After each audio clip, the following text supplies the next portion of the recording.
요즘 지구촌 곳곳에서 벌어지고 있는 여러 전쟁들이 있습니다. 이 전쟁들이 현재 진행형처럼 그렇게 진행이 되고 있는 것을 볼 수가 있는데, 특별히 우크라이나와 러시아 사이의 전쟁이 벌써 5년째 접어든 상황입니다.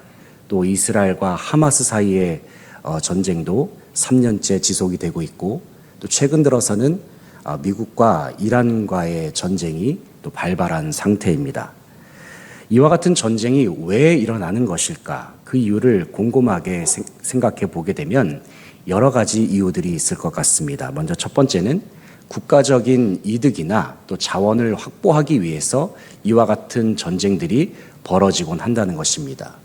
또 다른 한 가지는 이 정치적인 이유 때문에 국가의 패권을 다툼하는 그러한 과정 속에서 전쟁이 벌어질 때가 있다는 것이죠. 또 한 가지는 민족적인 가치관이 서로 충돌함에 따라서 전쟁이 벌어지기도 하고, 오랜 역사 속에서 국가 간에 벌어지고 있는 여러 가지 원한 관계, 또 역사적인 이유들로 인해서 전쟁이 벌어지곤 한다는 것입니다. 국가 간의 전쟁이 벌어지는 것, 국가 간의 갈등이 발생하는 여러 가지 근본적인 원인들 중에는 그 중심에는 국가와 국가 간의 적대감이 있다는 것을 우리는 생각할 수가 있습니다. 그런데 이 적대 관계라고 하는 것, 적대감이라고 하는 것은 단순히 나라와 나라 사이에만 존재하는 것이 아니죠. 우리의 인간 관계 안에서도 이와 같은 적대 관계 그리고 적대감이 비일비재하게 발생하는 것을 볼 수가 있습니다. 우리의 가족 공동체 안에서도 심심찮게 적대감을 가지면서 서로를 대하는 경우를 볼 수가 있고, 또 이웃과 또 여러 공동체 안에서도 여러 불편한 관계들, 적대 관계들이 심심찮게 존재하는 것을 볼 수가 있습니다.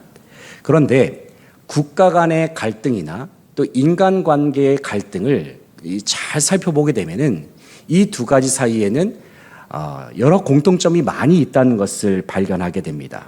그 근본적인 원인을 몇 가지를 정리해 볼 수가 있는데, 한마디로 말하면 내가 가지고 있는 것을 빼앗기느냐 마느냐에 따라서 갈등이 발생하기도 한다는 것입니다. 국가와 국가 간의 관계도 마찬가지고 인간관계에 있어서도 내가 가지고 있는 것을 빼앗기느냐 마느냐, 그것이 물질이 될 수도 있고 그것이 마음적인 영역이 될 수도 있겠죠. 그러한 것들이 하나의 갈등의 요소가 되기도 하는 것이고, 내가 중요하게 여기는 신념이나 가치관 혹은 내 속에 있는 자존감이나 마음이 공격을 당했느냐 아닌가, 이러한 여부도 마찬가지로 여러 갈등이 벌어지는 요인 중에 하나라는 것입니다. 그런데 이와 같은 적대 관계라고 하는 것은 하나님과 인간 사이의 관계에서도 존재했음을 볼 수가 있습니다. 우리가 죄로부터 구원받기 그 이전의 상태를 생각해 보게 되면 사실 우리는 진노 아래 놓여 있었던 사람들이었습니다. 하나님의 심판을 면할 수 없었던 그와 같은 존재였음을 생각하게 되는 것이죠. 죄로부터 구원받기 이전에 우리의 상태를 생각해 보게 되면 우리는 죄로 말미암아 타락한 존재였습니다. 그와 같은 인간의 모습은 자동적으로 하나님을 거부하는 삶의 방식을 취하게 됩니다. 하나님을 거부하다 보면은 내 삶 속에서 삶의 주도권을 하나님께 드리려고 하지 않습니다. 하나님이 내 삶의 주인이 아니라 나 스스로가 삶의 주인이 되어버리는 것입니다. 하나님을 왕으로 모시는 것이 아니라 나 자신이 왕으로서 나 스스로를 왕으로 여기면서 살아가는 모습을 취하게 되더라는 것이죠. 내가 주인이고 내가 내 삶의 왕인 양 행동하게 됩니다. 그런데 하나님과 우리와의, 하나님과 인간 사이의 본질적인 차이점이 무엇입니까? 그것은 하나님은 본질적으로 거룩하신 분이시죠. 반면에 인간은 어떻습니까? 죄로 말미암아 타락함으로 인해서 인간은 본질상 진노의 자녀, 죄인으로서 살아가고 있다는 것을 우리는 하나님의 말씀을 통해서 알 수가 있습니다. 문제는 하나님과 인간 사이를 분리시켜버렸던, 단절시켜버렸던 가장 핵심적인 요소를 알 수 있는 그 죄악이 문제라는 것입니다. 그 죄악으로 말미암아서 하나님과 인간 사이가 단절되어 버리고 말았습니다. 그로 인해서 인간은 어떠한 삶을 살게 되었습니까? 하나님의 심판 아래에 놓여 있는 삶, 하나님의 진노 아래에 놓일 수밖에 없는 그러한 처지가 되었다는 것이죠. 모든 사람들은, 성경에서 말하기를 모든 사람들은 다 하나님의 심판대 앞에 서게 된다 말씀하였습니다. 이 심판대 앞에서 어떤 것이 갈리게 되는 것일까요? 어떤 것을 판결을 받게 되는 것일까요? 그것은 누가 하나님과 영생을 누리면서 영원히 동행하면서 살아가는가, 어떠한 사람이 하나님과 영원히 동행하는 것이고 또 어떠한 사람은 하나님과 영원히 단절된 채로 살아가게 되는 것인가, 바로 이것이 하나님의 심판대 앞에서 결정이 된다는 것입니다.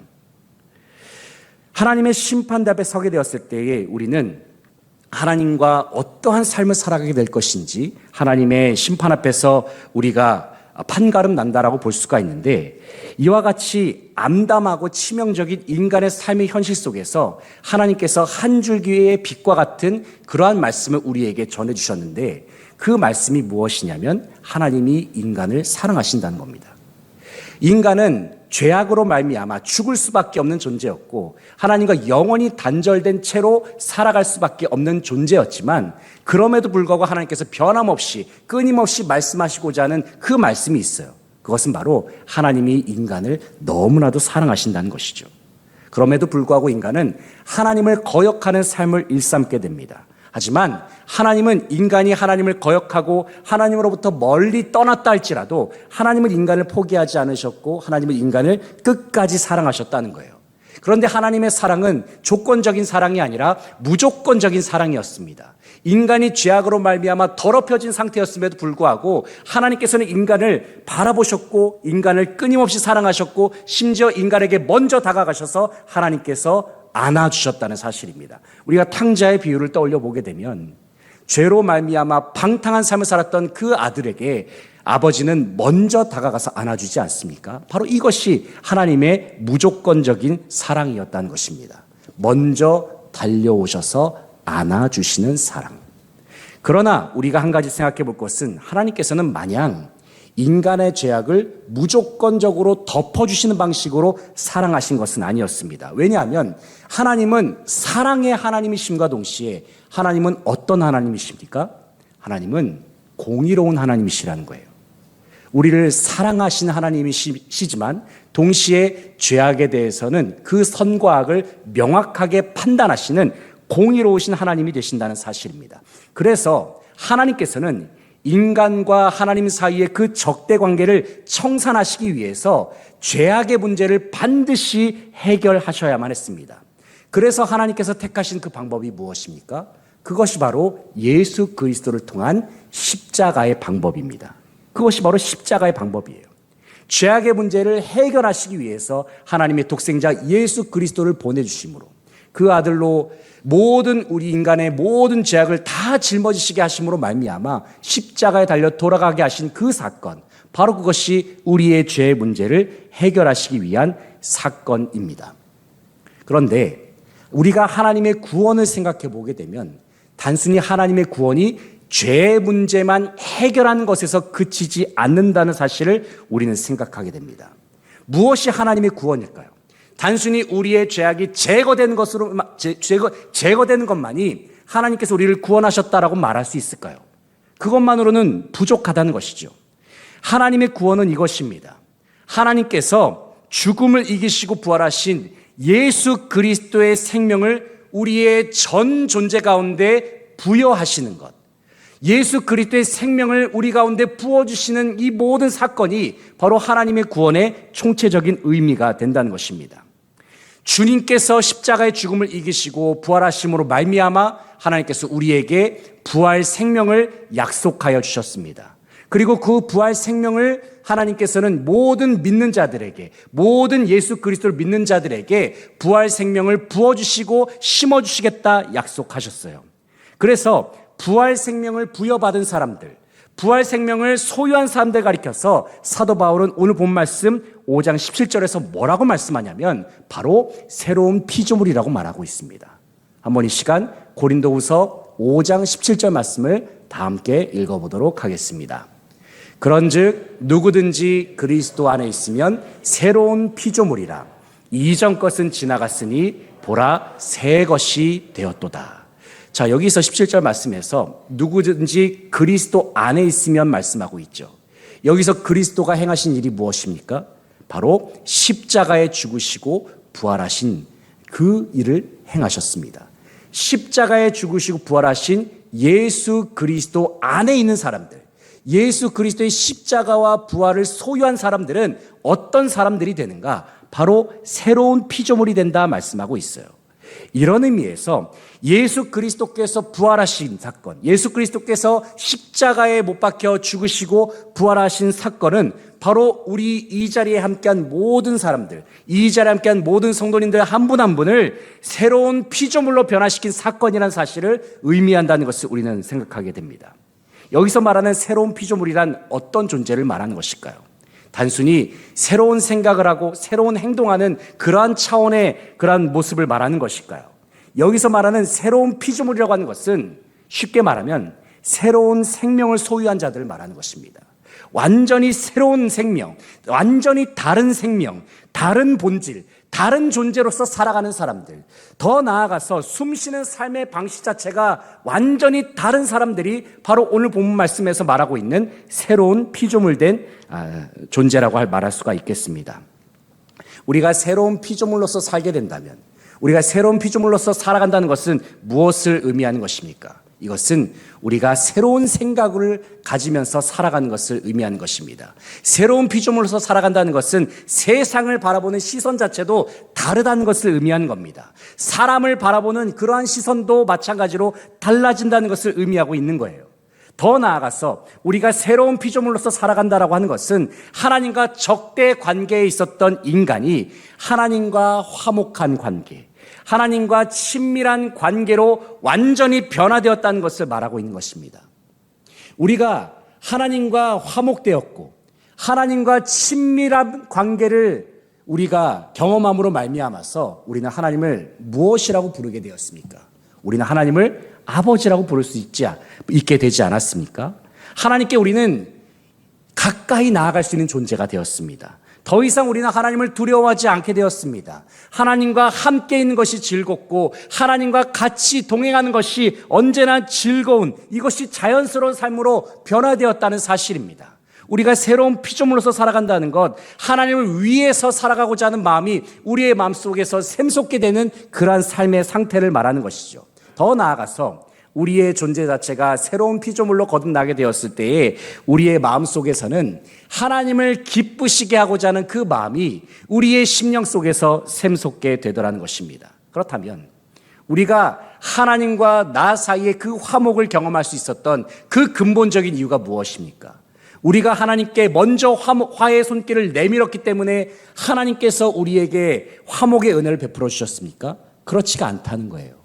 우리가 하나님과 화목을 이룰 수 있었던 그 이유는 무엇이냐면 바로 하나님께서 우리에게 먼저 다가오셨기 때문이고 먼저 우리에게 손을 내밀어 주셨기 때문임을 오늘 본 말씀에서는 분명히 말씀하고 있습니다.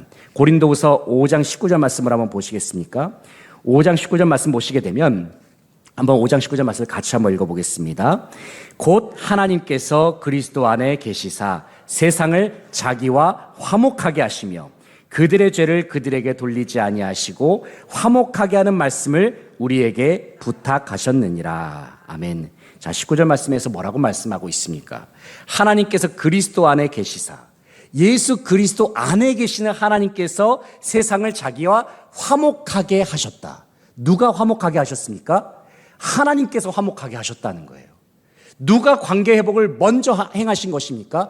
하나님께서 먼저 손을 내미셨고 하나님께서 먼저 일을 하셨기 때문에 우리가 하나님과 화목된 관계로서 살아갈 수 있게 되었음을 오늘 본 말씀은 분명히 말씀하고 있습니다.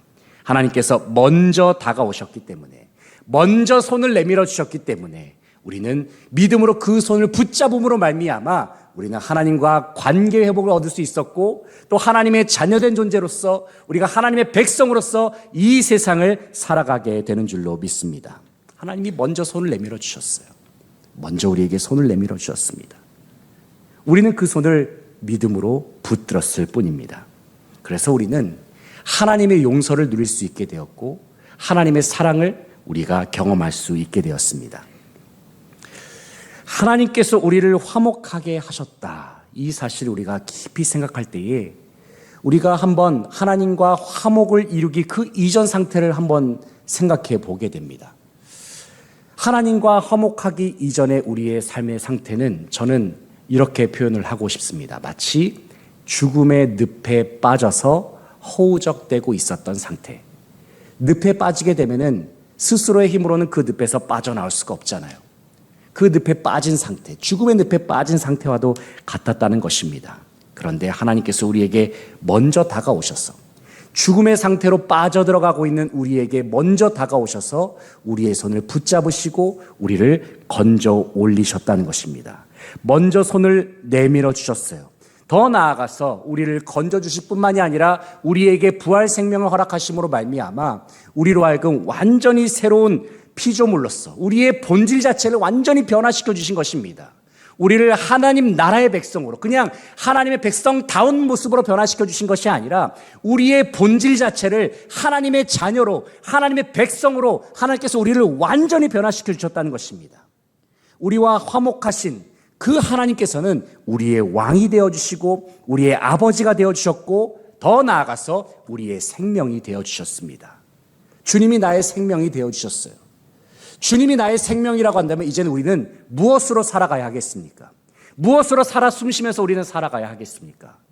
생명 대신 예수 그리스도로 호흡하면서 살아가야 하고 예수 그리스도로 생각하면서 살아가야 하고 예수 그리스도의 마음을 품으면서 살아가는 존재가 바로 하나님의 백성된 삶의 모습인 줄로 믿습니다. 특별히 하나님께서는 하나님께서 우리와 화목하기를 원하신다. 하나님께서 이 세상과 화목하기를 원하신다. 이 복된 소식을 주님께서 화목해 하신 하나님의 백성들로 하여금 이 좋은 소식을 전할 것을 우리에게 부탁하여 주셨습니다. 바로 그것이 오늘 본 말씀에 나오는 화목하게 하는 직분이라 말할 수 있습니다. 한번 이 시간 본 말씀 18절 19절 말씀을 같이 한번 읽어보겠습니다.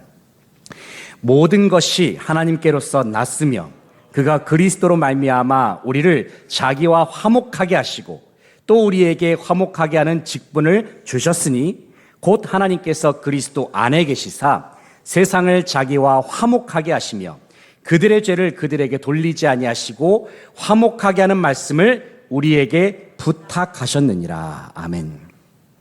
온 세상과 화목하기를 원하시는 하나님께서 우리에게 부탁하신 일이 있어요. 그것은 하나님께서 세상을 이처럼 사랑하셔서 세상과 하나님이 화목하기를 원하십니다. 이 사실을 증거하면서 살라. 이 사실을 전하면서 살라라고 우리에게 부탁하셨다는 것입니다. 바로 이것이 화목하게 하는 직분인 것이죠. 이 일을 맡기신 분이 누구십니까? 바로 하나님이십니다. 이 일을 우리에게 부탁하신 분도 하나님이시고 화목을 이루신 분도 하나님이십니다. 그렇다고 한다면 우리가 이 세상 가운데 화목하게 하는 직분을 감당하는 것은 내 힘과 내 능력으로 하는 것입니까?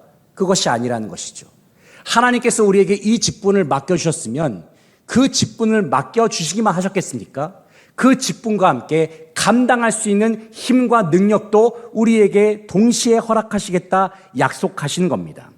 이 일을 맡기신 분도 하나님이시고 이 일을 이루신 분도 하나님이시라면 우리는 이 화목하게 하는 직분을 내 힘과 내 능력으로 감당하는 것이 아니라 하나님께서 주시는 그 힘과 능력으로 화목하게 하는 그 직분을 감당해야 하는 줄로 믿습니다.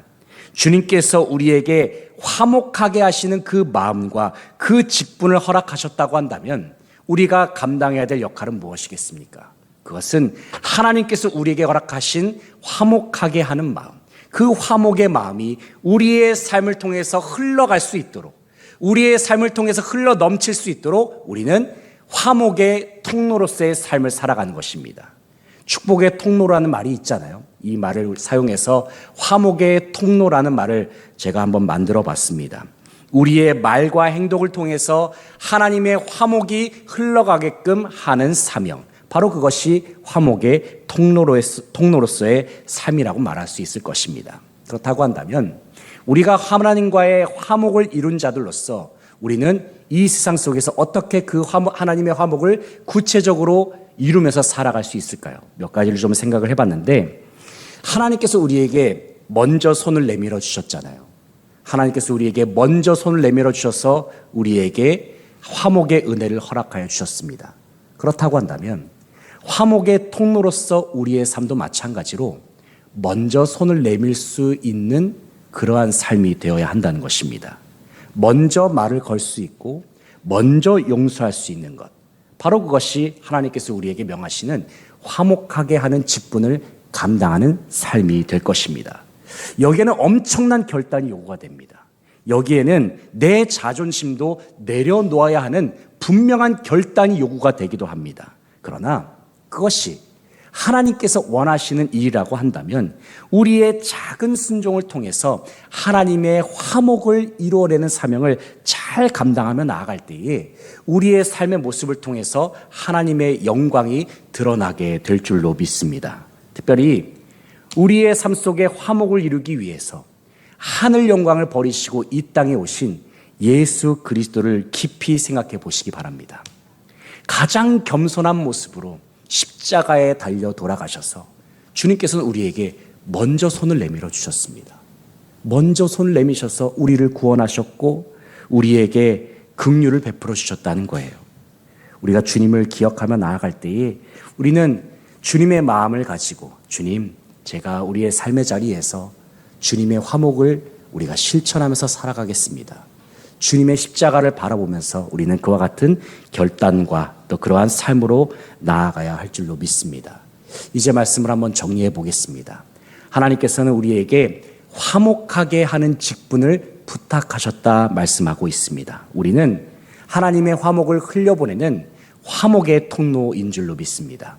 예수 그리스도께서 우리에게 먼저 손을 내밀어 주셨고 우리의 삶 속에 먼저 다가오셔서 우리를 구원하시고 우리에게 부활 생명을 허락하신 것처럼 우리도 마찬가지로 우리가 화목하게 해야 할 그곳으로 우리가 먼저 나아가서 우리가 주님의 화목을 전하고 화평을 나누면서 우리가 우리의 모든 삶의 자리 가운데에서 하나님의 영광을 드러내고 또 우리의 모든 삶의 자리 가운데에서 하나님의 나라를 확장시키는 사명을 잘 감당하며 나아갈 수 있는 이 자리에 함께한 모든 성도들의 삶이 다 되시기를 간절히 바라고 소망합니다.